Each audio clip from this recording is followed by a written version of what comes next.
Hi everyone, Life from the Edge returns, and so here we are in the moment, and I just wanted to let you know and to share with you in the true spirit of reality, or what appears to be reality, that I'm not sure if you've been watching these videos. I certainly do my best to present to you the awakening, the joy, the trust, the gratitude, the surrender, the embrace of being in the unknown. And I know I definitely show you the positive side of it, what we'd call it that at least, the lighter side of it, where no matter what's going on, I release it and everything else. But I also want to share with you some of the dips along the way, because we all have them.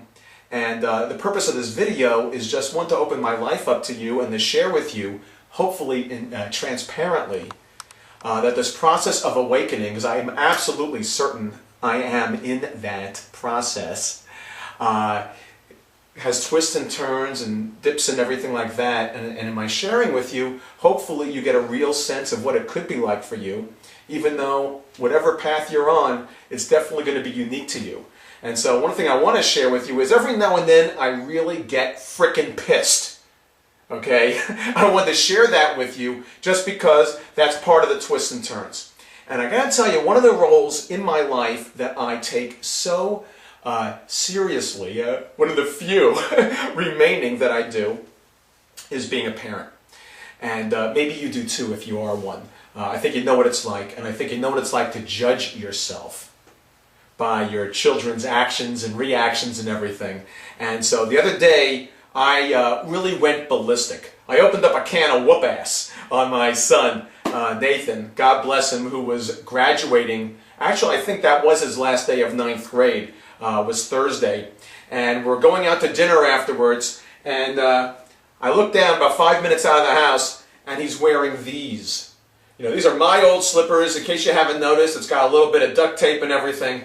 And I looked at him, and I gotta say, I went ballistic on him, saying, how could you possibly wear this? We're going to a restaurant, not exactly a fancy one necessarily. We're going out to Berkeley.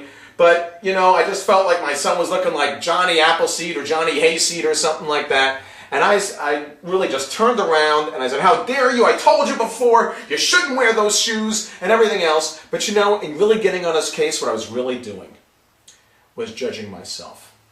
I was judging myself as being a poor father, and that whether, you know, a bad father, let alone poor as in not having enough money to have him have a good pair of shoes. But I really went off on him, and we drove back home, got him for his regular pair of shoes, and went off. And I apologized to him after the fact, and after I kind of settled down. But definitely, you know, my blood started to boil, and I went ballistic, and I really felt like, you know, you see this color right here, which is some form of baby crap. Could be mustard, for that matter. And I really felt like I wasn't cutting it. I wasn't cutting the mustard as being a good parent. And I really went into deep self-judgment.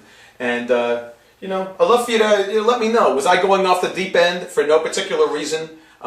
Very possibly. I'm really open to that possibility. Just kind of, teenagers are going to do what they're going to do, and they're going to wear earrings or have whatever they're going to wear, and it's not always going to be to our preference or to our approval, but yet, you know what, just kind of let them go and let them be. Or is it a matter of really kind of confining them and making sure, you know, kind of leading them to hopefully making right decisions that somehow have them be more integrated with the rest of society?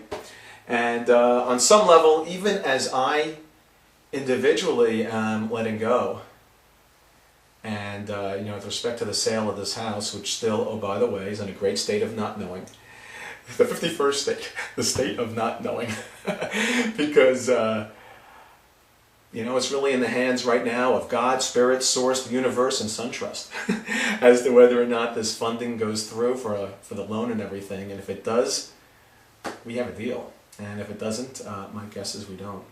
And so all I can do is rest in the powerlessness of that.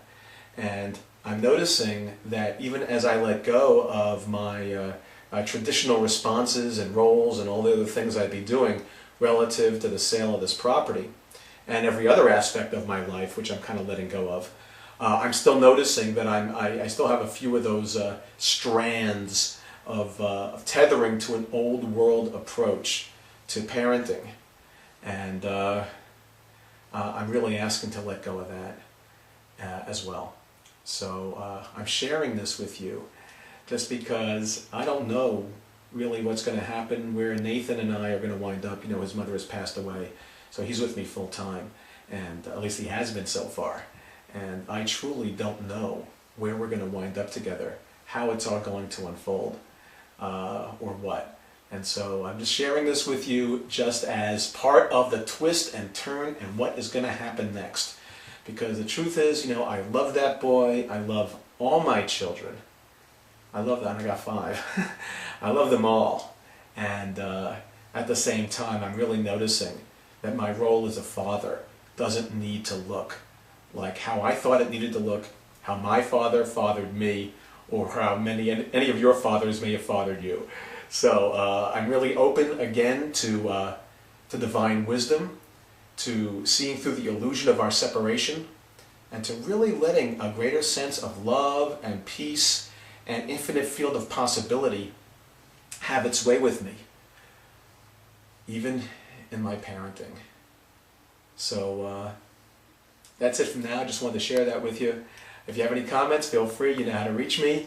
And until next time, from the father of 5 here, we'll talk further, father, further later. Lots of love. Bye for now.